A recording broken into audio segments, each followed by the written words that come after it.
ಇವತ್ತು ನಾವು ಧ್ಯಾನ ಮಾಡೋ ಮುಂಚೆ ಕೆಲವೊಂದು ಚಿಕ್ಕ ಚಿಕ್ಕ ಭಿನ್ನಾಭಿಪ್ರಾಯಗಳು ಈ ಧ್ಯಾನದಲ್ಲಿ ಅಂದ್ರೆ ಮಿತ್ಸ್ ಅಂತ ಹೇಳ್ತೀವಿ ನಾವು. ಅಂದ್ರೆ ಮಿಸ್ಕಾನ್ಸೆಪ್ಷನ್ಸ್ ಅಂದ್ರೆ ಮೆಡಿಟೇಷನ್ ಬಗ್ಗೆ ತಪ್ಪು ಕಲ್ಪನೆಗಳು, ತಪ್ಪು ಅಪೋಹಗಳು ಎಷ್ಟೋ ಜನಕ್ಕೆ ಇನ್ನ ಇದೆ. ಕೆಲವೊಂದು ಚಿಕ್ಕ ಚಿಕ್ಕದಾಗಿ ನಿಮ್ಮಲ್ಲೂ ಕೆಲವರಿಗೆ ಇರಬಹುದು ಆ ಸಣ್ಣ ಸಣ್ಣ ಡೌಟ್ಸು.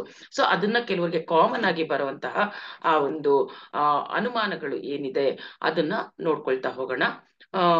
ಸೊ ಮೊದಲಿಗೆ ಏನಂತಂದ್ರೆ, ಫಸ್ಟ್ ಈ ಮೆಡಿಟೇಷನ್ ಅಂದ ತಕ್ಷಣ ಎಲ್ರಿಗೂ ಡೌಟ್ ಬರೋದು, ಇದು ಬರೀ ಹಿಂದೂಗಳೇ ಮಾಡ್ಬೇಕಾ, ಅಥವಾ ಬರೀ ಒಂದು ಪರ್ಟಿಕ್ಯುಲರ್ ರಿಲಿಜನ್ಗೆ ಸಂಬಂಧಪಟ್ಟಿದ್ದ, ಬರೀ ಜೈನ್ಸ್ ಮಾಡ್ಬೇಕಾ, ಅಥವಾ ಬರೀ ಕ್ರಿಶ್ಚಿಯನ್ಸಾ, ಅಥವಾ ಮುಸ್ಲಿಮ್ಸಿಗೆ ಮಾತ್ರನಾ, ಈ ತರ ನಾನಾ ರೀತಿ ಡೌಟ್ಸ್ ಇದೆ ಇದರಲ್ಲಿ. ಇಲ್ಲಿ ಈ ನಮ್ಮ ಧ್ಯಾನದಲ್ಲಿ ಖಂಡಿತ ಯಾವುದೇ ರೀತಿಯ ರಿಲಿಜನ್ಗೂ ಅಥವಾ ಈ ಧ್ಯಾನಕ್ಕೂ ಸಂಬಂಧ ಇಲ್ಲ. ಯಾವುದೇ ಧರ್ಮದವರು ಸಹ ಮಾಡಬಹುದಾದಂತಹ ಧ್ಯಾನ ಈ ಆನಾಪಾನಸತಿ ಧ್ಯಾನ. PSSM ಮಾಡಿದ್ದೇನೆ, ಪಿರಮಿಡ್ ಸ್ಪಿರಿಚುವಲ್ ಸೊಸೈಟೀಸ್ ಮೂಮೆಂಟ್ ಅಂತ ಪತ್ರಿಜಿ ಅವರು ಮಾಡಿದ್ದೇನೆ ಇದರಲ್ಲಿ. ಇಲ್ಲಿ ಜಾತಿ ಧರ್ಮ ಯಾವುದು ಇಲ್ಲ ಇದರಲ್ಲಿ.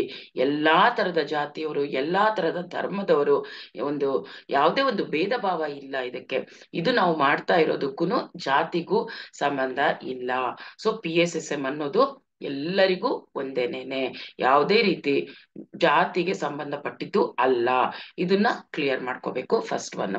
ಸೆಕೆಂಡ್ ಒನ್ ಬಂದ್ಬಿಟ್ಟು ಅಂದ್ರೆ ನಾವು ಯಾಕೆ ಹೇಳ್ದೆ ಈ ಮಾತನ್ನ ಅಂದ್ರೆ, ಕೆಲವ್ರಿಗೆ ಧ್ಯಾನ ಮಾಡಿ ಅಂತ ಹೇಳುವಾಗ ಬೇರೆ ರಿಲಿಜಿಯನ್ ಅವ್ರನ್ನ ನೋಡಿದಾಗ ನಾವು ಅಯ್ಯೋ ಅವ್ರಿಗೆ ಹೇಳ್ಬೋದೋ ಇಲ್ವೋ, ಅವ್ರು ಮಾಡ್ಬೋದೋ ಇಲ್ವೋ, ಈ ತರ ಅನುಮಾನಗಳು ಇರಬಹುದು. ಕೆಲವರಿಗೆ ಕೇಳಿದ್ದಾರೆ ಕೆಲವು ಕ್ವಶನ್. ಸೊ ಹಾಗಾಗಿ ಯಾವುದೇ ರೀತಿ ಧಾರ್ಮಿಕ ಸಂಬಂಧವಾದದ್ದು ಅಲ್ಲ ಈ PSSM ಅನ್ನೋದು. ಎಲ್ಲರೂ ಮಾಡಬಹುದು ಆನಾಪಾನಸತಿ ಧ್ಯಾನ. ಸೊ ಸೆಕೆಂಡ್ ಒನ್ ಬಂದ್ಬಿಟ್ಟು, ಯಾರಿಗಾರು ನಾವು ಧ್ಯಾನ ಮಾಡಿ ಅಂತ ಫಸ್ಟ್ ಹೇಳಿದಾಗ ಎಲ್ಲರೂ ಕಾಮನ್ ಆಗಿ ಹೇಳುವಂತಹ ಒಂದು ಆನ್ಸರ್ ಏನು, ನನಗೆ ಟೈಮೇ ಇಲ್ಲ, ಟೈಮೇ ಸಾಕಾಗ್ತಿಲ್ಲ, ನಾನು ಮಾಡೋ ಕೆಲ್ಸಕ್ಕೇನೆ ನಂಗೆ ಟೈಮ್ ಇಲ್ಲ, ಇನ್ನು ಈ ಧ್ಯಾನಕ್ಕೆ ನಾನು ಎಲ್ಲಿ ಟೈಮ್ ಕೊಡ್ಲಿ. ಎಲ್ರು ಇದೊಂದು ಕಾಮನ್ ಆಗಿ ಹೇಳುವಂತಹ ಮಾತು. ಸೊ ಅರ್ಥ ಮಾಡ್ಕೋಬೇಕು ಮಾಸ್ಟರ್ಸ್, ಧ್ಯಾನ ಮಾಡಕ್ಕೆ ನಾವು 1 hour ಟೈಮ್ ಕೊಟ್ರೆ 4 hours ನಾವು ನಿದ್ದೆ ಮಾಡ್ದಂಗ ಆಗುತ್ತೆ. ಅಲ್ಲಿಗೆ ನಮ್ಗೆ ಎಷ್ಟು ಟೈಮ್ ಉಳಿತು? 4 hours ನಿದ್ದೆ ಮಾಡಿದ್ದು ಜಾಸ್ತಿನ, 1 hour ಧ್ಯಾನ ಮಾಡಿದ್ ಜಾಸ್ತಿನ? ಅಲ್ಲೇ 3 hours ನಮಗ್ ಟೈಮ್ ಉಳಿಯುತ್ತಲ್ವಾ? ಸೊ ಹಾಗಾಗಿ ಯಾರು ಆ ತರ ಹೇಳಿದ್ರು ಖಂಡಿತ ಅಲ್ವೇ ಅಲ್ಲ, ಟೈಮ್ ವೇಸ್ಟ್ ಆಗಲ್ಲ, ಇನ್ನ ನಿಮ್ಗೆ ಟೈಮ್ ಸೇವ್ ಆಗುತ್ತೆ ಅಂತ ಹೇಳಿ, ನೀವು ಮಾಡ್ತಿರೋರ್ಗು ಈ ಡೌಟ್ ಇದ್ರೆ ಇದನ್ನ ಅರ್ಥ ಮಾಡ್ಕೊಳ್ಳಿ. ಯಾರಿಗಾರು ಹೇಳಿದಾಗ ಅಯ್ಯೋ ನಂಗೆ ಮನೆ ಕೆಲ್ಸನೇ ಸಾಕಾಗೋಗುತ್ತೆ, ಟೈಮೇ ಕೊಡಕ್ಕಾಗಲ್ಲ, ಅಥವಾ ಸ್ಟೂಡೆಂಟ್ಸಿಗೆ ತಗೊಂಡ ನಂಗೆ ಓದಕ್ಕೆ ಟೈಮ್ ಇಲ್ಲ, ಇನ್ ಇದನ್ನೆಲ್ ಮಾಡ್ಲಿ, ಕಾಮನ್ ಆಗಿ ಹೇಳ್ತಾ ಇರ್ತಾರೆ. ಸೊ ಸ್ಟಾರ್ಟಿಂಗ್ ಅಲ್ಲಿ ಒಂದ್ 10 to 15 minutes ಕೊಟ್ಟು ನೋಡಿ, ನಿಮಗೆ ಗೊತ್ತಾಗುತ್ತೆ ಅಂತ ಹೇಳಿ. ಒಂದ್ 15 minutes ನಾವು ಆ ಡೀಪ್ ಮೆಡಿಟೇಷನ್ ಮಾಡಿದಾಗ ಎಷ್ಟು ರಿಲ್ಯಾಕ್ಸ್ ಆಗುತ್ತೆ, ಎಷ್ಟು ಆಕ್ಟಿವ್ ಆಗ್ತೀವಿ, ಮಾಡ್ಬೇಕಾಗಿರುವಂತ ಕೆಲ್ಸನ ಇನ್ನೂ ಫಾಸ್ಟ್ ಆಗಿ ಚೆನ್ನಾಗಿ ಮಾಡ್ಕೊಂಡು ಹೋಗ್ತಾ ಇರ್ತೀವಿ. ಲೇಸಿನೆಸ್ ಕಡಿಮೆ ಆಗುತ್ತೆ. ಮೇನ್ ಅಬ್ಸರ್ವ್ ಮಾಡಿದ್ರೆ ಮಾಡ್ದವ್ರಿಗೆ ಗೊತ್ತು, ಆ ಲೇಸಿನೆಸ್ ಅನ್ನೋದೇ ನಮ್ಮಲ್ಲಿ ಇರಲ್ಲ. ಒಂದೇ ಒಂದ್ ನಿಮಿಷ ನಾವು ಸುಮ್ನೆ ಕೂರಕ್ಕೆ ಇಷ್ಟಪಡಲ್ಲ. ಧ್ಯಾನ ಮಾಡಿದವರು ಒಂದ್ ಸೆಕೆಂಡ್ ನಾವು ಟೈಮ್ ವೇಸ್ಟ್ ಮಾಡೋಕ್ಕೂ ಇಷ್ಟಪಡಲ್ಲ. ನಾವು ಬ್ಯೂಟಿಫುಲ್ ಲೈಫ್ ಅನ್ನ ನಾವು ನೀಡ್ ಮಾಡ್ತೀವಿ. ಆಮೇಲೆ ಡಿಸಿಷನ್ ಮೇಕಿಂಗು ತುಂಬಾ ಚೆನ್ನಾಗಿರುತ್ತೆ. ಧ್ಯಾನ ಮಾಡುವಾಗ ಒಂದು ಡಿಸಿಷನ್ ತಗೊಳ್ಳೋದು ಅದ್ಭುತವಾಗಿರುತ್ತೆ. ಡೈಲಮಾ ಇರಲ್ಲ ಇಲ್ಲೂನು, ಇಲ್ಲ ಹೀಗೆ ಇಲ್ಲ ಹಾಗೆ, ಡಿಸಿಷನ್ ನಾವು ಚೆನ್ನಾಗಿ ತಗೊಳ್ತೀವಿ. ನೆಕ್ಸ್ಟ್ ಇನ್ನೊಂದು ಡೌಟು, ಈ ಧ್ಯಾನ ಬರೀ ಸನ್ಯಾಸಿಗಳಿಗೆ ಅಷ್ಟೇನಾ, ಸನ್ಯಾಸಿಗಳಾಗ್ಬಿಡ್ತೀವಿ ನಾವು, ಅಥವಾ ಸನ್ಯಾಸಿಗಳು ಮಾತ್ರ ಧ್ಯಾನ ಮಾಡ್ಬೇಕು ಅನ್ನೋ ಮಿಸ್ಕಾನ್ಸೆಪ್ಷನ್ ಜನರಲ್ ಆಗಿ ಎಲ್ಲರಿಗೂ ಇರುತ್ತೆ. ಖಂಡಿತ ಇಲ್ಲ. ಈ ಧ್ಯಾನ ಸನ್ಯಾಸಿಗಳಿಗೆ ಅಷ್ಟೇ ಅಲ್ಲ, ಮನೆಯಲ್ಲಿ ಇದ್ಕೊಂಡು ಸಂಸಾರದಲ್ಲಿ ಇದ್ಕೊಂಡೇ ನಾವು ಈ ಧ್ಯಾನವನ್ನ ಮಾಡಬಹುದು. ಈ ಧ್ಯಾನಕ್ಕಾಗಿ ಎಲ್ಲಾ ತ್ಯಾಗ ಮಾಡ್ಬೇಕು ಅನ್ನೋದು ಖಂಡಿತ ಇಲ್ಲ. ಇನ್ನ ನಾವೆಲ್ಲಾನು ಚೆನ್ನಾಗಿ ಎಂಜಾಯ್ ಮಾಡ್ತಾ ಹೋಗ್ತೀವಿ ಆನಾಪಾನಸತಿ ಧ್ಯಾನ ಮಾಡ್ತಾ ಇದ್ದಾಗ. ನೆಕ್ಸ್ಟ್ ಮೆಡಿಟೇಷನ್ ಅಂದ ತಕ್ಷಣ ಸೀರಿಯಸ್ ಆಗಿರ್ಬೇಕು ನಾವು ಅಂತಂದ್ಬಿಟ್ಟು, ಅದಕ್ಕೆ ಎಷ್ಟೋ ಜನ ಬರಲ್ಲ. ಅಯ್ಯೋ ಮೆಡಿಟೇಷನ್ ಅಂತಂದ್ರೆ ತುಂಬಾ ಸೀರಿಯಸ್ ಆಗಿರ್ಬೇಕಪ್ಪ, ಲೈಫಲ್ಲಿ ಬೇರೆ ರೀತಿ ಎಂಜಾಯ್ಮೆಂಟ್ ಇಲ್ಲ, ಬರೀ ಯಾವಾಗ್ಲೂ ನಾವು ಧ್ಯಾನ ಮಾಡ್ಕೊಂಡೇ ಕೂರ್ಬೇಕು, ಸತ್ಸಂಗ ಮಾಡ್ಕೊಂಡೇ ಕೂತ್ಕೋಬೇಕು ಅನ್ನೋ ಅಪೋಹಗಳಿರುತ್ತೆ. ಖಂಡಿತ ಇಲ್ಲ. ಧ್ಯಾನ ಮಾಡೋದು ನಾವು ಸೀರಿಯಸ್ ಆಗಿ ಇರೋಕ್ಕೋಸ್ಕರ ಅಲ್ಲ, ಮೈಂಡ್ ಫ್ರೆಶ್ ಆಗಿ ಇಟ್ಕೊಳ್ಳೋಕ್ಕೋಸ್ಕರ, ಟೆನ್ಷನ್ ಫ್ರೀ ಆಗಿ ಇರೋಕ್ಕೋಸ್ಕರ, ಹ್ಯಾಪಿ ಲೈಫ್ ಲೀಡ್ ಮಾಡೋಕ್ಕೋಸ್ಕರ. ಇದನ್ನ ನಾವು ಅಂಡರ್ಲೈನ್ ಮಾಡ್ಕೋಬೇಕು. ಸೀರಿಯಸ್ ಆಗಿ ಖಂಡಿತ ಇರಲ್ಲ. ಎಲ್ಲಾ ಸಿಚುವೇಶನ್ ಅಲ್ಲಿ ನಾವು ಎಲ್ಲಾದ್ನೂ ಎಂಜಾಯ್ ಮಾಡ್ತೀವಿ, ಬೇರೆಯವ್ರಿಗಿನ್ನೂ ಚೆನ್ನಾಗಿ ಎಂಜಾಯ್ ಮಾಡ್ತೀವಿ. ಯಾಕಂದ್ರೆ ನಮ್ಗೆ ಆ ಸಾಕಷ್ಟು ಟೈಮು ಇರುತ್ತೆ. ಆ ಒಂದು ಏನು ಮೆಂಟಲಿ ನಾವು ಒಂಥರ ಎಷ್ಟು ಚೆನ್ನಾಗಿರ್ತೀವಿ ಅಂದ್ರೆ ಇನ್ನೇನು ತಲೆಯಲ್ಲಿ ನಮಗೆ ಇರಲ್ಲ. ಆ ಮೊಮೆಂಟ್ ನ ಎಂಜಾಯ್ ಮಾಡ್ತಿರ್ತೀವಿ ಅಷ್ಟೇ. ಅದೇನೇ ಆಗಿರ್ಬೋದು. ಈ ನಾನ್ ವೆಜ್ ತಿನ್ನೋದು ಒಂದು ಬಿಟ್ಟು ನಮಗೆ ಗೊತ್ತಾಗ್ಬಿಡುತ್ತೆ ಕೆಟ್ಟ ದಾರಿ ಯಾವುದು ಅಂತ. ಅದು ಒಂದು ಬಿಟ್ಟು ಬೇರೆ ಎಲ್ಲಾರನ್ನು ನಾವು ಚೆನ್ನಾಗಿ ಎಂಜಾಯ್ ಮಾಡ್ತೀವಿ, ಎಲ್ಲದನ್ನು ಚೆನ್ನಾಗಿ ಎಂಜಾಯ್ ಮಾಡ್ತಾ ಬರ್ತೀವಿ. ಸೀರಿಯಸ್ನೆಸ್ ಅಂತೂ ಖಂಡಿತ ಅಲ್ಲ. ಧ್ಯಾನ ಅಂದ್ರೆ ಸೀರಿಯಸ್ನೆಸ್ ಅಲ್ಲ, ಅದು ಆನಂದಮಯವಾಗಿ ಜೀವನ ಮಾಡೋದು ಹೇಗೆ ಅಂತ ನಾವು ತಿಳ್ಕೊಂತೀವಿ. ಇನ್ನ ಖುಷಿಯಾಗಿರ್ತೀವಲ್ವಾ. ಎಷ್ಟೋ ಜನ ಎಷ್ಟೋ ನೋವುಗಳು ಎಷ್ಟು ಜೀವನದಲ್ಲಿ ಅನುಭವಿಸ್ತಾ ಇರ್ತಾರೆ, ಧ್ಯಾನಕ್ಕೆ ಬಂದ್ಮೇಲೆ ಎಲ್ಲಾ ಬಿಟ್ಟು ಖುಷಿಯಾಗಿ ಆರಾಮಾಗಿ ನಾವು ಜೀವನ ಮಾಡ್ತೀವಿ. ನೆಕ್ಸ್ಟ್ ಆ ಮೆಡಿಟೇಷನ್, ಹಂಗಾದ್ರೆ ಕೆಲವ್ರಿಗಿನ್ನ ಮೆಡಿಟೇಷನ್ ಮಾಡುವಾಗಷ್ಟೇ ಸಂತೋಷ ಸಿಗುತ್ತೆ, ಆನಂದವಾಗಿರ್ತೀವಿ, ಆಮೇಲೆ ಮತ್ತೆ ಜೀವನದಲ್ಲಿ ನಮ್ ಪ್ರಾಬ್ಲಮ್ಸ್ ನಮಗೆ ಇದ್ದೇ ಇರುತ್ತಲ್ವಾ ಅಂತ ಕೇಳ್ತಾರೆ. ಅದು ಸುಳ್ಳು. ಮೆಡಿಟೇಷನ್ ಮಾಡುವಾಗ ಸ್ಟಾರ್ಟಿಂಗ್ ಅಲ್ಲಿ ನಿಮ್ಗೆ ಹಂಗ ಆಗ್ಬೋದು, ಆ ಟೈಮ್ ಅಷ್ಟೇ. ಆಮೇಲೆ ಮತ್ತೆ ನಮ್ ನೋವು ಇದು ಅಂತಂದ್ಬಿಟ್ಟು ಖಂಡಿತ ಇಲ್ಲ. ನಾವು ಮಾಡ್ತಾ ಮಾಡ್ತಾ ಮಾಡ್ತಾ ಹೋದಾಗ ಧ್ಯಾನ, ನಾವು ಎಂಥದೇ ಒಂದು ಸಿಚುವೇಶನ್ ಬಂದ್ರು, ಯಾವುದೇ ಒಂದು ಮೊಮೆಂಟ್ ಅಲ್ಲೂ ಸಹ ನಾವು ಆನಂದವಾಗಿರ್ತೀವಿ. ಎಷ್ಟು ಕಷ್ಟದ ಸಿಚುವೇಶನ್ ಅಲ್ಲೂ ಸಹ ಆ ಒಂದು ಸಿಚುವೇಶನ್ ಇಂದ ಹೇಗೆ ಆಚೆ ಬರೋದು ಅನ್ನೋದು ನಮಗೆ ಗೊತ್ತಾಗ್ತಾ ಹೋಗುತ್ತೆ ಈ ಧ್ಯಾನದ ಸಾಧನೆಯಿಂದ. ಸಾಧನೆ ಮಾಡ್ಬೇಕು, ಯಾರೋ ಹೇಳಿದ್ರು ಅಂತ ಸುಮ್ನೆ 10 ನಿಮಿಷ ಮಾಡಿ ಬಿಟ್ಬಿಟ್ರೆ ಅಲ್ಲ. ನಾವೇನ್ ಹೇಳ್ತೀವಿ, ಪತ್ರಿಸಿ ಸರ್ ಏನ್ ಹೇಳ್ತಾರೆ, ನಮ್ಮ ವಯಸ್ಸೆಷ್ಟೋ ಅಷ್ಟು ನಿಮಿಷ ಮಾಡಿ ನಿಮ್ಗೆ ಯಾವುದೇ ಪ್ರಾಬ್ಲಮ್ ಇಲ್ದಿರುವಾಗ ಅಂತ. ಸೊ ಯಾವ ಪ್ರಾಬ್ಲಮ್ ಇಲ್ದಿರುವಾಗ ನಮ್ ವಯಸ್ಸೆಷ್ಟೋ ಅಷ್ಟು ನಿಮಿಷ ನಾವು ಮಾಡಿದಾಗ ಈ ಒಂದು ಆನಂದಮಯ ಜೀವನ ಸದಾ ನಮ್ಮ ಕೈಯಲ್ಲೇನೆ ಇರುತ್ತೆ. ಎಲ್ಲೋ ಹುಡುಕೊಂಡು ಹೋಗೋದು ಬೇಡ. ಧ್ಯಾನ ಮಾಡುವಾಗ ಅಷ್ಟೇನೆ ಅಲ್ಲ, ಧ್ಯಾನ ಮಾಡದೇ ಇರುವಾಗ್ಲೂ ನಾವು ಆನಂದವಾಗಿ ಇರಕ್ಕೆ ಖಂಡಿತ ಸಾಧ್ಯ ಆಗುತ್ತೆ. ಏನಾಗುತ್ತೆ, ಯಾಕೆ ಆತರ ಇರ್ತೀವಿ ಅಂತಂದ್ರೆ, ಈಗಂತೂ ಬೆಳಗ್ಗೆ ಎದ್ದ ತಕ್ಷಣ ಮಾರ್ನಿಂಗ್ ಮೆಡಿಟೇಷನ್ ಚಾಲೆಂಜ್ ಮಾಡ್ತಿದೀವಿ. ಯಾಕೆ ಮಾಡ್ತಾ ಇದೀವಿ, ಮೊಬೈಲ್ ಬೆಳಗ್ಗೆ ಎದ್ದ ತಕ್ಷಣ ಚಾರ್ಜ್ ಇಡ್ತೀವಿ, ರಾತ್ರಿ ಮಲ್ಕೊಳ್ಳುವಾಗ ಚಾರ್ಜ್ ಇಡ್ತೀವಿ. ಯಾಕೆ, ಆಮೇಲೆ ಅದು ನಮಗೆ ಚೆನ್ನಾಗಿ ದಿನವಿಡೀ ವರ್ಕ್ ಮಾಡುತ್ತಲ್ವಾ. ಅದೇ ತರ ನಾವು ಈ ಧ್ಯಾನವನ್ನ ಬೆಳಗ್ಗೆ ಎದ್ದ ತಕ್ಷಣ ಮಾಡೋದ್ರಿಂದ, ಬೆಳಗ್ಗೆ ಎದ್ದ ತಕ್ಷಣ ನಾವೇನ್ ಮಾಡ್ತೀವಿ, ನಮ್ಮನ್ನ ನಾವು ಚಾರ್ಜ್ ಮಾಡ್ಕೊಂತೀವಿ ಧ್ಯಾನ ಮಾಡೋದ್ರಿಂದ. ಸೊ ಏನಾಗುತ್ತೆ, ಅವತ್ತು ಆ ದಿನ ಫುಲ್ಲು ನಾವು ಹಾಯಾಗಿರ್ತೀವಿ. ಇದನ್ನು ನಾವು ಎಕ್ಸ್ಪೆರಿಮೆಂಟ್ ಮಾಡಿ ನೋಡ್ಬೋದು, ಧ್ಯಾನ ಕಂಟಿನ್ಯೂಸ್ ಆಗಿ ನಾವು ಬಿಟ್ಬಿಟ್ರೆ ಹೇಗಿರ್ತೀವಿ. ಸೊ ಧ್ಯಾನ ಸಾಧನೆಯಿಂದ ನಾವು ಕಂಪ್ಲೀಟ್ ಚಾರ್ಜ್ಡ್ ಆಗಿ ನಾವು ದಿನಾನು ನಾವು ಆರಾಮಾಗಿ ಜೀವನ ಮಾಡಬಹುದು. ಸೊ ಇಲ್ಲಿ ಬೆಳಗ್ಗೆ ಎದ್ದ ತಕ್ಷಣ ಮಾಡೋದು ಇಂಪಾರ್ಟೆಂಟು, ಮಲಗುವಾಗ ಮಾಡೋದು ಇಂಪಾರ್ಟೆಂಟ್. ಸೊ ನೆಕ್ಸ್ಟ್ ಧ್ಯಾನ ಮಾಡೋದು ಒಂದ್ಸರ ರಿಯಾಲಿಟಿಯಿಂದ ದೂರ ಇದ್ದಂಗೆ. ನಾವು ಯಾವಾಗ್ಲೂ ಒಂದು ಇಮ್ಯಾಜಿನೇಟಿವ್ ವರ್ಲ್ಡ್ ಅಲ್ಲಿ ಇರ್ತೀವಿ ಅಂತ ಹೇಳ್ತಾರೆ, ಅದು ಇಲ್ಲ. ಧ್ಯಾನ ಮಾಡೋದ್ರಿಂದ ನಾವಿನ್ನ ಪ್ರೆಸೆಂಟ್ ಮೊಮೆಂಟ್ ಅಲ್ಲಿ ಇರೋದನ್ನ ಕಲಿತೀವಿ.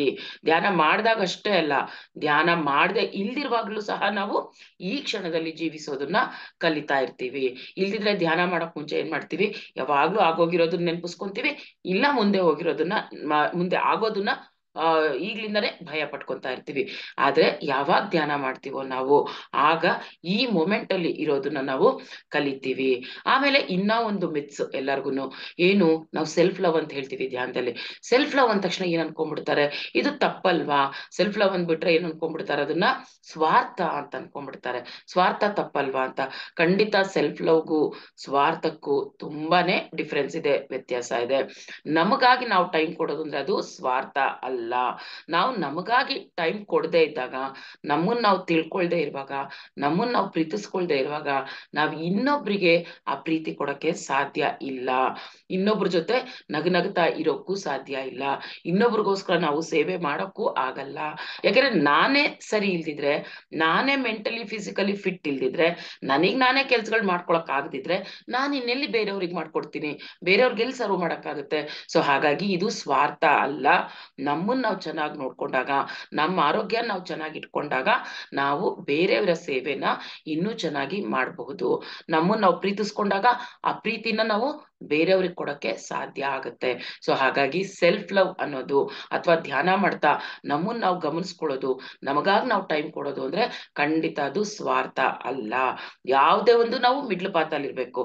ನಮ್ ಬಗ್ಗೆ ನಾವು ಇರ್ಬೇಕು ಅಂತ ಹೇಳಿದ್ರು ಅಂತ 24 hours ನಮ್ ಬಗ್ಗೆನೇ ಯೋಚನೆ ಮಾಡ್ಕೊಂಡು ಕೂತ್ರೆ ಅದು ಸ್ವಾರ್ಥ ಆಗುತ್ತೆ. ಸೊ ಹಾಗಾಗಿ ಇಲ್ಲಿ ಸ್ವಾರ್ಥ ಅಲ್ಲ, ಮಿಡ್ಲ್ ಪಾತ್ ಅಲ್ಲಿ ಇರ್ಬೇಕು. ನಮಗ್ ನಾವು ಟೈಮ್ ಕೊಟ್ಕೊಂಡಾಗ ನಾವು, ನಮ್ಮ ಆರೋಗ್ಯ ಚೆನ್ನಾಗಿರುತ್ತೆ.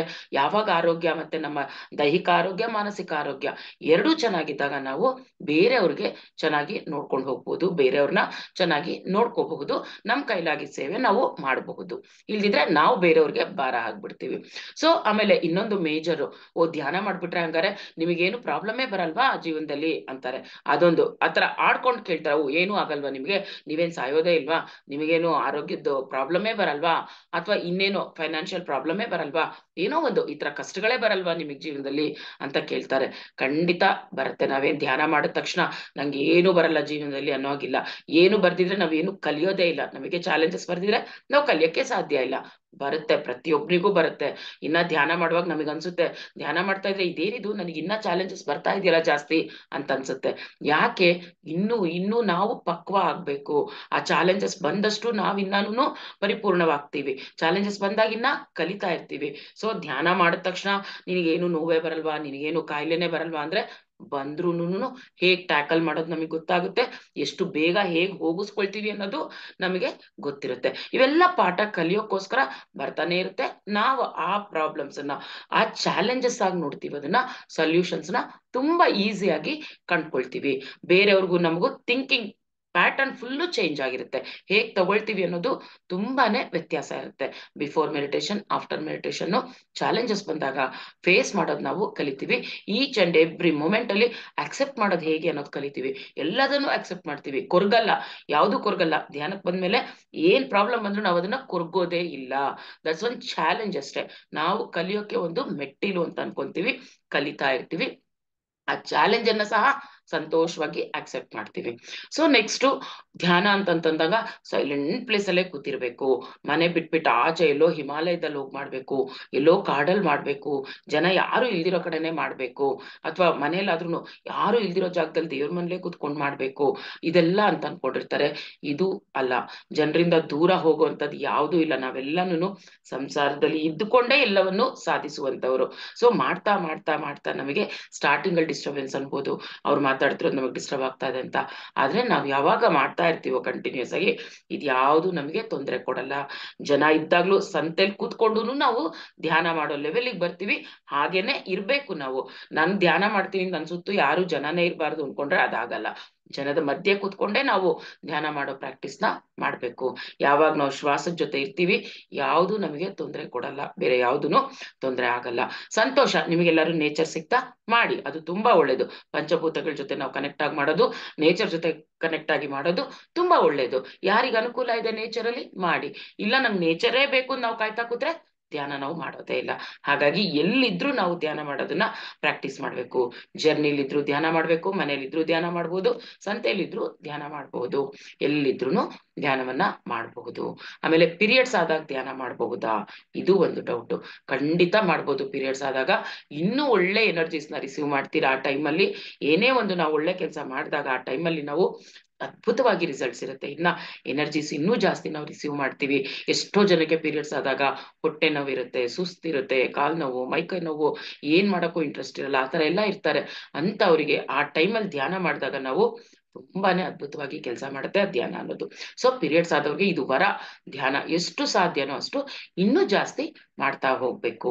ಆಮೇಲೆ ಏನು ಕಷ್ಟ ಇಲ್ಲ. ಈಗ ನನಗೆ ಯಾಕೆ ಧ್ಯಾನ, ನನ್ನ ಜೀವನದಲ್ಲಿ ಆರಾಮಾಗಿದ್ದೀನಪ್ಪ, ತಿನ್ಕೊಂಡು ಓಡಾಡ್ಕೊಂಡು ಒಳ್ಳೊಳ್ಳೆ ಬಟ್ಟೆ ಹಾಕೊಂಡು ಒಳ್ಳೊಳ್ಳೆ ಹೋಟೆಲ್ಗೆ ಹೋಗ್ಕೊಂಡು ಹೋಟೆಲ್ಗೆ ಹೋಗ್ತಾ ಒಳ್ಳೊಳ್ಳೆ ಪಾರ್ಟಿಗಳನ್ನ ಅಟೆಂಡ್ ಮಾಡ್ತಾ ಎಲ್ಲ ಚೆನ್ನಾಗಿದ್ದೀನಿ, ನನಗೆ ಯಾಕೆ ಬೇಕು ಧ್ಯಾನ, ನಾನ್ ಮಾಡಲ್ಲ ಅನ್ನೋರು ತುಂಬಾ ಜನ ಇರ್ತಾರೆ. ಧ್ಯಾನ ಅನ್ನೋದು prevention is better then cure ಅಲ್ವಾ. ಎಲ್ಲ ಬಂದ ಮೇಲೆ ನಾನು ನೋಡ್ಕೊಳ್ತೀನಿ ಅಂತ ಅನ್ನಕ್ಕಿನ್ನ ಏನು ಬರ್ದಿರುವಾಗ ನಾವು ಧ್ಯಾನ ಮಾಡಿದ್ರೆ ಅತ್ಯದ್ಭುತವಾಗಿರುತ್ತೆ ನಮ್ಮ ಜೀವನ. ಎಷ್ಟು ಸುಮ್ಮನೆ ನಮ್ಮ ಏಜ್ ಎಷ್ಟೋ ಅಷ್ಟು ಮಾಡ್ಕೊಂತ ಹೋಗೋದು, ಈಚ್ ಅಂಡ್ ಎವ್ರಿ ಮೂಮೆಂಟ್ ನ ಎಂಜಾಯ್ ಮಾಡ್ತಾ ಹೋಗೋದು. ನಿಮಗೆ ಏನ್ ಟ್ಯಾಲೆಂಟ್ ಇರುತ್ತೋ ಆ ಟ್ಯಾಲೆಂಟ್ ಅಲ್ಲಿ ಇನ್ನೂ ಚೆನ್ನಾಗಿ ಎಕ್ಸೆಲ್ ಆಗ್ತೀರಾ ನೀವು. ಆಮೇಲೆ ಮುಂದೆ ಬರುವಂತಹ ಎಷ್ಟೋ ಸಮಸ್ಯೆಗಳನ್ನ ನಾವು ತಡಿಬಹುದು. ಈ ಧ್ಯಾನ ಏನು ಪ್ರಾಬ್ಲಮ್ ಇಲ್ದಿರುವಾಗ ಸ್ಟಾರ್ಟ್ ಮಾಡಿದ್ರೆ ತುಂಬಾ ಅದ್ಭುತವಾಗಿರುತ್ತೆ ಜೀವನ. ಹಾಗಾಗಿ ಮಕ್ಕಳಿಗೆಲ್ಲ ಕಂಪಲ್ಸರಿ ನಾವು ಈ ಧ್ಯಾನವನ್ನ ಹೇಳ್ಕೊಡ್ಲೇಬೇಕು. ಎಬೋವ್ 5 years ಯಾವ ಮಕ್ಳಿರ್ತಾರೆ ಅವ್ರಿಗೆ ನಾವು ಬರೀ ಆಸ್ತಿ ಮಾಡೋದು ಒಂದೇ ನೋಡೋದಲ್ಲ, ಆಸ್ತಿ ಜೊತೆಗೆ ಈ ಧ್ಯಾನ ಎನ್ನುವ ಆಸ್ತಿ ಕೊಡೋದು ತುಂಬಾನೇ ಇಂಪಾರ್ಟೆಂಟ್. ಅವ್ರ ಜೀವನ ಅವರು ಅದ್ಭುತವಾಗಿ ಅದನ್ನ ಡಿಸೈನ್ ಮಾಡ್ಕೊಂತಾರೆ, ಯಾರ ಮೇಲೂ ಡಿಪೆಂಡ್ ಆಗಲ್ಲ. ಹಾಗೆ ಎಲ್ರ ಜೊತೆನೂ ಚೆನ್ನಾಗೂ ಇರ್ತಾರೆ. ಕೆಲವರು ನೋಡಿರ್ಬೋದು, ಏಜ್ ಆಗ್ತಾ ಆಗ್ತಾ ಲೈಫಲ್ಲಿ ಸೆಟ್ಲ್ ಆಗ್ತಿದ್ದಂಗೆ ಅಪ್ಪ ಅಮ್ಮನ್ ಬಿಟ್ಟು ಹೋಗ್ಬಿಡೋದು, ಅವ್ರ ಸುಖ ಅವ್ರು ನೋಡ್ಕೊಳ್ಳೋದು, ಈ ತರ ಎಲ್ಲ ನಡೀತಾ ಇರುತ್ತೆ. ನಾನ್ ಯಾಕಪ್ಪ ಮಾಡ್ಬೇಕು, ಅವರೇ ಮಾಡ್ಕೊಳ್ಳಿ, ಒಂದು ಸೆಲ್ಫಿಶ್ ಭಾವನೆ ಇರ್ಬೋದು. ಎಷ್ಟೋ ತರ ನಡ್ಕೊಂತಾ ಇರ್ತಾರೆ, ಗೊತ್ತಿಲ್ಲದೆ ಆಗುವಂತಹ ಮಿಸ್ಟೇಕ್ಸ್ ಅವೆಲ್ಲ. ಸೊ ಯಾವಾಗ ನಾವು ಧ್ಯಾನಕ್ಕೆ ಬರ್ತೀವಿ, ಇವೆಲ್ಲ ತಿಳ್ಕೊಂತೀವಿ, ಆಗ ಗೊತ್ತಾಗುತ್ತೆ ನಾವು ಯಾರ ಹತ್ರ ಯಾವ ತರ ನಡ್ಕೋಬೇಕು, ಹೇಗ್ ನಡ್ಕೋಬೇಕು, ಅಪ್ಪ ಅಮ್ಮನ ಹತ್ರ, ದೊಡ್ಡವ್ರ ಹತ್ರ ಹೇಗ್ ನಡ್ಕೋಬೇಕು, ಅಥವಾ ನಾವು ದೊಡ್ಡವರಾಗಿದ್ರು ಮಕ್ಳ ಹತ್ರ ಹೇಗ್ ನಡ್ಕೋಬೇಕು. ಈ ಎಲ್ಲ ನಾಲೆಡ್ಜು ಅದ್ಭುತವಾಗಿ ನಮಗೆ ಧ್ಯಾನದಿಂದ ಉತ್ತಮವಾದ ಜ್ಞಾನವನ್ನ ನಾವು ಪಡಿತೀವಿ. ಒಂದು ಸಂಸ್ಕಾರವಂತ ಒಂದು ಪ್ರಜೆನ ನಾವು ನಮ್ಮ ದೇಶಕ್ಕೆ, ಪ್ರಪಂಚಕ್ಕೆ ಕೊಡುಗೆಯಾಗಿ ಕೊಡ್ತೀವಿ ಧ್ಯಾನ ಮಕ್ಕಳಿಗೆ ಹೇಳ್ಕೊಟ್ಟಾಗ. ಧ್ಯಾನವನ್ನ ಮಕ್ಕಳು ಅಳವಡಿಸ್ಕೊಂಡಾಗ ಆ ಮಗುನು ಸತ್ಪ್ರಜೆಯಾಗಿ ಜೀವನ ಮಾಡ್ತಾನೆ. ಯಾವುದೇ ರೀತಿ ನಾವು ಯೋಚನೆ ಮಾಡ್ಬೇಕಾಗಿಲ್ಲ, ತಪ್ಪು ದಾರಿಲಿ ಅವನು ಹೋಗ್ತಾನೆ ಅನ್ನೋ ಯೋಚನೆನೆ ಬೇಡ. ಹಾಗಾಗಿ ಪ್ರತಿಯೊಂದು ಮಗುವಿಗೂ ನಾವು ಧ್ಯಾನವನ್ನ ನಮ್ಮ ಮಕ್ಕಳಿಗೆ ಹೇಳ್ಕೊಡೋಣ. ನಮಗ್ ಗೊತ್ತಿರೋ ಮಕ್ಕಳು ಇರ್ಬೋದು, ಅಥವಾ ಸ್ಕೂಲ್ಸ್ ಅಲ್ಲಿ ಎಲ್ಲಾರು ನಿಮಗೆ ಚಾನ್ಸ್ ಸಿಕ್ಕಿದ್ರೆ ಸ್ಕೂಲ್ಗಳಲ್ಲಿ ಹೋಗಿ ಧ್ಯಾನ ಪರಿಚಯ ಮಾಡ್ಕೊಡಿ. ನಮ್ಮ ರಿಲೇಟಿವ್ಸ್ ಅಲ್ಲಿ ಎಲ್ಲಾರು ಮಕ್ಕಳಿದ್ರೆ ಅವರಿಗೆ ಪರಿಚಯ ಮಾಡಿಸಿ. ಆಡ್ಕೋಬಹುದು ಮಕ್ಕಳು, ನಗಬಹುದು, ಇದೇನಿದು ಅಂತ. ಆದ್ರೆ ಅರ್ಥ ಆಗಂಗೆ ಹೇಳ್ಬೇಕಾ ಮಕ್ಕಳಿಗೆ. ವಿವೇಕಾನಂದರದ ಎಕ್ಸಾಂಪಲ್ ಕೊಡ್ಬೇಕು, ಶಿವನ್ ಎಕ್ಸಾಂಪಲ್ ಕೊಡ್ಬೇಕು, ಅಬ್ದುಲ್ ಕಲಾಂ ಅವ್ರ ಎಕ್ಸಾಂಪಲ್ ಕೊಡ್ಬೇಕು, ಮೋದಿಜಿ ಎಕ್ಸಾಂಪಲ್ ಕೊಡ್ಬೇಕು. ಎಷ್ಟು ಜನ ಇದಾರಲ್ವಾ ಆ ತರ ಫೇಮಸ್ ಪರ್ಸನಾಲಿಟೀಸ್ ಧ್ಯಾನ ಮಾಡಿ ಅವರ ಜೀವನವನ್ನ ಆನಂದಮಯವಾಗಿ ಇಟ್ಕೊಂಡಿರೋರು. ಅಂತವರ ಕಥೆಗಳನ್ನ ನಾವು ಮಕ್ಕಳಿದ್ದಾಗಿದ್ದ ಹೇಳ್ಕೊಡ್ತಾ ಬಂದ್ರೆ ಖಂಡಿತ ಆ ಮಕ್ಕಳು ಅಡಾಪ್ಟ್ ಮಾಡ್ಕೊಂತಾರೆ. ಸೊ ಇದಿಷ್ಟು ಮಾಸ್ಟರ್ಸ್. ಇನ್ನೊಂದು ಲಾಸ್ಟ್ ಒನ್, ಧ್ಯಾನ ಅಂದ್ರೆ ಪ್ರಾಣಾಯಾಮನ ಅಂತ ಡೌಟ್ ಎಷ್ಟೋ ಜನಕ್ಕೆ. ಸುಮಾರು ಜನಕ್ಕೆ ಯೋಗಕ್ಕೂ ಧ್ಯಾನಕ್ಕೆ ಡಿಫ್ರೆನ್ಸ್ ಗೊತ್ತಾಗ್ತಾ ಇಲ್ಲ. ನಾವು ಧ್ಯಾನ ಅಂದಾಗ ನಾನು ಯೋಗ ಮಾಡ್ತಾ ಇದ್ದೀನಿ ಅಂತಾರೆ, ಪ್ರಾಣಾಯಾಮ ಮಾಡ್ತಾ ಇದೀವಿ ಅಂತಾರೆ. ಖಂಡಿತ ಯೋಗನೇ ಬೇರೆ, ಪ್ರಾಣಾಯಾಮನೇ ಬೇರೆ, ಧ್ಯಾನನೇ ಬೇರೆ. ಪ್ರಾಣಾಯಾಮ ಅಂತಂದಾಗ ಆ ಉಸಿರಾಟದಲ್ಲಿ ಎಷ್ಟೋ ಕ್ರಿಯೆಗಳನ್ನ ಮಾಡ್ತಾ ಇರ್ತೀವಿ ನಾವು, ಅದು ಒಳ್ಳೇದೇ ದೇಹಕ್ಕೆ, ಇಲ್ಲ ಅಂತಲ್ಲ. ಆದ್ರೆ ಪ್ರಾಣಾಯಾಮ ಮಾಡ್ತಾ ಇದ್ದೀನಿ, ಧ್ಯಾನ ಬೇಡ ಅನ್ನೋದು ಸರಿ ಇಲ್ಲ. ಪ್ರಾಣಾಯಾಮ ಮಾಡಿ ಬೇಕಾದ್ರೆ, ಆದ್ರೆ ಧ್ಯಾನ ಅನ್ನೋದೇ ಬೇರೆ. ಧ್ಯಾನದಲ್ಲಿ ಡೀಪ್ ಇನ್ಹಲೇಷನ್, ಡೀಪ್ ಎಕ್ಸಲೇಷನ್, ಬೇರೆ ಬೇರೆ ತರ ವಿಧಿವಿಧಾನಗಳು ಏನೂ ಇಲ್ಲ. ಧ್ಯಾನ ಅಂದ್ರೆ ಸಹಜವಾದ ಉಸಿರಾಟದ ಕಡೆ ಗಮನ, ಮನಸ್ಸನ್ನ ಶೂನ್ಯ ಮಾಡ್ಕೊಳ್ಳೋದು. ಸೊ ಹಾಗಾಗಿ ಮಾಸ್ಟರ್ಸ್, ಯಾರೇ ನೀವು ಯೋಗ ಮಾಡಿ, ಪ್ರಾಣಾಯಾಮ ಮಾಡಿ, ಆದ್ರೂ ಧ್ಯಾನವನ್ನು ಸಹ ನೀವು ಮಾಡ್ಲೇಬೇಕು. ನಿಮ್ ಜೀವನದಲ್ಲಿ ಧ್ಯಾನವನ್ನ ಅಳವಡಿಸ್ಕೊಳ್ಳಿ. ಸೊ ಇಷ್ಟು ಹೇಳ್ತಾ ಇವತ್ತು ಈ ಧ್ಯಾನದಲ್ಲಿರುವ ಮಿತ್ಸ್ ಅಂಡ್ ಕಾನ್ಸೆಪ್ಷನ್ಸ್ ಬಗ್ಗೆ ಹೇಳಿದ್ದೀನಿ ಮಾಸ್ಟರ್ಸ್. ನೀವು ನಿಮಗೆ ಯಾರು ಕೇಳಿದಾಗ ಇವನ್ನೆಲ್ಲ ನೀವು ಅರ್ಥ ಮಾಡ್ಕೊಂಡು ಬೇರೆಯವ್ರಿಗೆ ಹೇಳ್ತಾ ಹೋಗಿ. Thank you masters, thank you.